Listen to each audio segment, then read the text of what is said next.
Hello friends, welcome back to our happy home. இன்னைக்கு ஒரு ஹெல்த்தியான டேஸ்டியான ரெசிபி தான் பார்க்க போறோம். கீரை ஹெல்த்தி நம்ம எல்லாருக்குமே தெரியும். ஆனா எல்லா குழந்தைகளும் கீரை அவ்வளவா விரும்பி சாப்பிட மாட்டாங்க.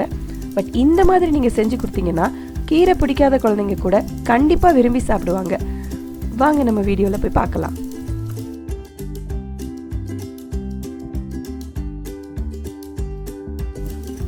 ஒரு பேன்ல கொஞ்சம் எண்ணெய் விட்டுக்கோங்க.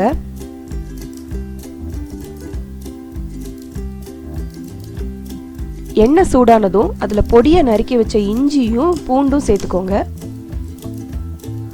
பச்சை வாசனை போற வரைக்கும் நல்லா வதக்கிக்கோங்க.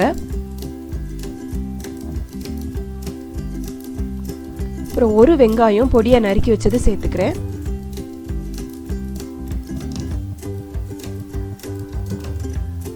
வெங்காயம் வதங்கினதும் ஒரு அரை தக்காளி மட்டும் சேர்த்துக்கிறேன். இந்த டிஷ்க்கு அதிகமாக தக்காளி சேர்க்காதீங்க, கொஞ்சமாக சேர்த்தாதான் நல்லா இருக்கும்.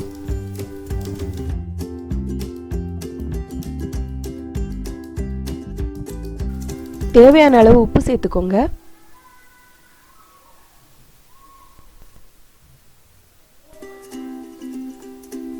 அது கூட 1/4 டீஸ்பூன் மஞ்சள் தூள், 1 டீஸ்பூன் மல்லித்தூள், 1 டீஸ்பூன் சீரகத்தூள், தேவையான அளவு மிளகாய்த்தூள்,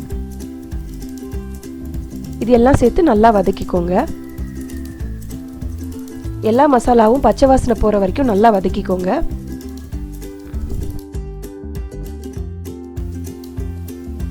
இப்போ இது கூட கழுவி நல்லா பொடியை நறுக்கி வச்சிருக்கிற பாலக்கீரை சேர்த்துக்கோங்க. சேர்த்து இந்த மசாலாவோட நல்லா வதக்கிக்கோங்க.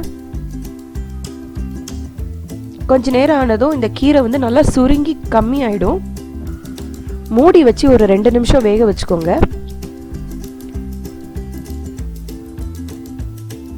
கீரை நல்லா வெந்துருச்சு.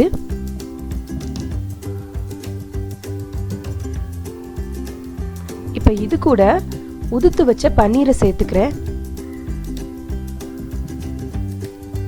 சேர்த்து நல்லா வதக்கிக்கோங்க. நான் இதை நான்ஸ்டிக் பேன்ல பண்றேன், அதனால கொஞ்சம் கூட தண்ணி சேர்க்காம அப்படியே தான் இது முழுக்கவே வேக வைக்கிறேன். நீங்க இதை நான்ஸ்டிக் பேன்ல பண்ணல, சாதா கடாயில பண்றீங்க அப்படின்னா கொஞ்சமா தண்ணி விட்டுக்கோங்க, அதிகமா தண்ணி விடாதீங்க. இதுக்கு தண்ணி தேவையில்லை, கீரையில இருக்கிற நீர் சத்துலயே இது நல்லா வெந்துடும். மூடி வச்சு ஒரு 5 நிமிஷம் வேக வச்சுக்கோங்க.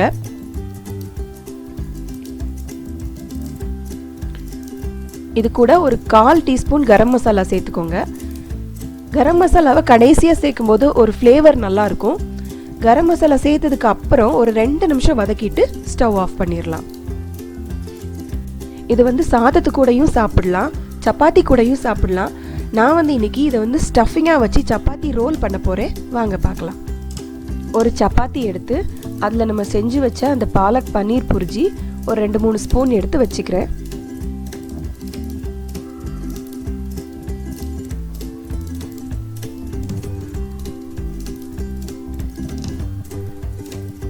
அது கூட கொஞ்சம் நீல வாக்கில் நைஸாக நறுக்கி வச்ச பச்சை வெங்காயம், கொஞ்சம் தக்காளி, இதெல்லாம் சேர்த்துக்கிறேன்.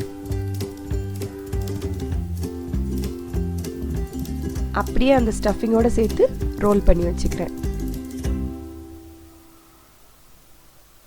இப்போ உங்கள் குழந்தைங்களுக்கு செய்கிறீங்க அப்படின்னா கொஞ்சம் அந்த மாதிரி மைனீஸ் சேர்த்துக்கோங்க.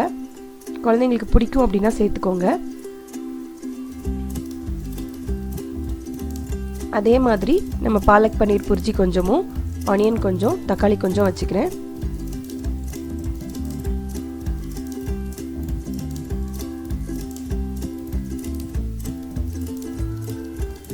அது கூட கொஞ்சமா கெச்சப் மட்டும் சேர்த்துக்கிறேன்.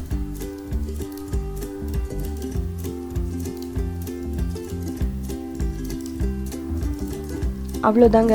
இது குழந்தைங்க ரொம்ப விரும்பி சாப்பிடுவாங்க. கீரை இருக்குங்கிறதே தெரியாம கண்டிப்பா சாப்பிட்டுருவாங்க. கீரையோட சத்தும் குழந்தைங்களுக்கு கிடைக்கும். இந்த ரெசிபி உங்க வீட்டில் ட்ரை பண்ணி பார்த்துட்டு எப்படி இருந்ததுன்னு கீழே கமெண்ட் பாக்ஸ்ல சொல்லுங்க. இந்த வீடியோ உங்களுக்கு பிடிச்சிருந்துச்சுன்னா லைக் பண்ணுங்க, ஷேர் பண்ணுங்க, அவர் ஹாப்பி ஹோம்க்கு சப்ஸ்கிரைப் பண்ணுங்க. நான் இன்னொரு இன்ட்ரெஸ்டிங்கான வீடியோல உங்களை பார்க்குறேன். பாய்.